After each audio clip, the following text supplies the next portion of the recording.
Assalamualaikum warahmatullahi wabarakatuh. Alhamdulillahi rabbil alamin. Wassalatu wassalamu ala ashrafil anbiya'i wal mursalin wa ala alihi wa ashabihi ajma'in. Allahumma salli wa sallim wa barik ala sayyidina Muhammad wa ala alihi wa ashabihi ajma'in.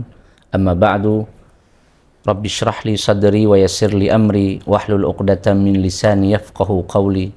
Rabbi zidni ilman warzuqni fahman. Pemirsa semuanya yang kami muliakan,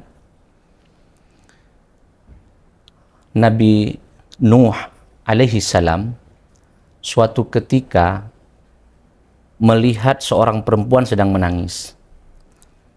Lalu Nabi Nuh alaihi salam mencoba bertanya, "Ibu, kenapa engkau menangis?" Lalu si ibu ini menjawab, "Ya Nabiullah, aku ini menangis karena anakku masih kecil, baru saja meninggal." Lalu ditanya oleh Nabi Nuh alaihi salam, "Berapa usia anakmu?" Si perempuan ini menjawab, "Anak saya masih kecil, udah meninggal. Usianya 300 sanah, 300 tahun. Pemirsa, coba bayangkan, pada saat itu 300 tahun itu adalah anak kecil. Maka kalau kita cek di beberapa riwayat, rata-rata usia umat Nabi Nuh alaihi salam itu 1000 lebih, bahkan ada yang 2400 begitu di beberapa riwayat. Nah, lalu Nabi Nuh alaihi salam mencoba untuk meringankan kesedihan dengan memberikan pertanyaan, "Ibu, bagaimana perasaanmu dan bagaimana pendapatmu jika engkau hidup di satu zaman yang umatnya usianya itu cuma berkisar antara 6 sampai 70. 60 sampai 70.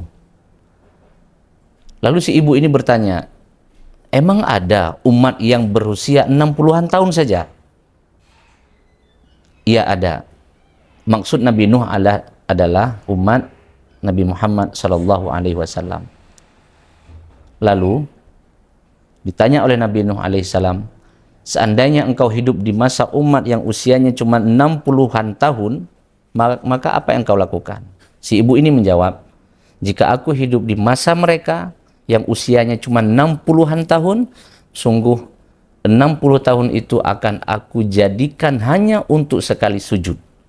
Dan aku tidak pernah akan bangun selamanya sampai aku meninggal." Pemirsa yang dimuliakan oleh Allah Subhanahu wa taala, kita lalai. Kita merasa usia kita masih panjang. Padahal ada umat yang merasa 60 tahun itu sangat sedikit. Kita merasa lalai, kita masih merasa terlalu panjang waktunya. Dan bayangkan seandainya kita hidup di zaman Nabi Nuh yang 300 sampai 1000 tahun, maka mungkin akan lebih parah lalainya kita. Pemirsa yang dimuliakan oleh Allah Subhanahu wa taala, maka sebenarnya usia kita sangat singkat.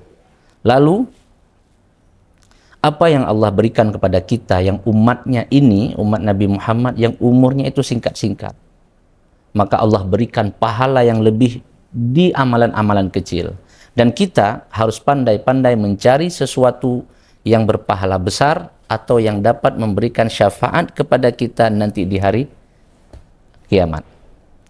Pemirsa yang dimuliakan oleh Allah Subhanahu wa taala, maka beruntunglah kita karena kita diberikan dua hal. Dan dua hal ini di dalam sebuah hadis Rasulullah menyampaikan, dua hal ini adalah yang akan memberi syafaat kepada kita nanti pada hari kiamat. Apa itu? Al-Qur'anu wasyamu. Al-Quran dan puasa. Pada hari kiamat nanti, di dalam kitab Bustanul Wa'idhin wa Riyadhus Sami'in disebutkan pada hari kiamat nanti kita akan didatangi oleh Al-Quran. Lalu Al-Quran itu berkata, kemudian juga akan didatangi oleh puasa. Puasa itu juga akan memohon kepada Allah untuk memberi syafaat kepada kita. Di dalam hadis disebutkan, nanti puasa akan datang menghadap kepada Allah, "Rabbi, wahai Tuhanku, abduka, ini hambamu ini, mana'tuhu ta'ama wasyaraba wasyahawat. Karena dia berpuasa, dia menahan makanan, dia menahan minum, dia menahan syahwatnya. Fasyafi'ni fihi. Berikan aku izin untuk memberikan syafaat kepadanya. Itu permintaan puasa kepada Allah. Lalu kemudian datang Al-Quran. Al-Quran pun meminta hal yang serupa kepada Allah. Rabbi, wahai Tuhanku, abduka, hambamu ini, dia telah mengharamkan tidurnya. Dia bangun dari tidur, dia paksa untuk tidak tidur agar dia bisa membacaku di malam hari.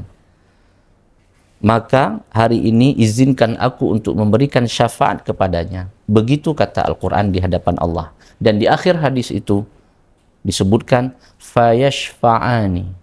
Maka mereka berdua, puasa dan Al-Quran, sama-sama diizinkan oleh Allah untuk memberi syafaat kepada kita. Maka oleh karena itu, beruntunglah kita. Apalagi kita yang sudah terbiasa di pesantren atau alumni-alumni pesantren yang sudah terbiasa dengan Al-Quran, yang dekat dengan Al-Quran. Mudah-mudahan walaupun ini sedang liburan atau mungkin yang ada sudah lulus dari pesantren, kebiasaan baik ini yang ada di pesantren, kebiasaan dekatnya kita dengan Al-Quran, terus kita bawa walaupun kita sudah tidak berada di pondok pesantren. Mudah-mudahan betul Al-Quran dan puasa dapat memberi syafaat kepada kita nanti di hari kiamat. Amin ya rabbal alamin. Demikian yang dapat kami sampaikan. Mudah-mudahan ada manfaatnya untuk kita semua. Wabillahi taufiq wal hidayah. Assalamualaikum warahmatullahi wabarakatuh.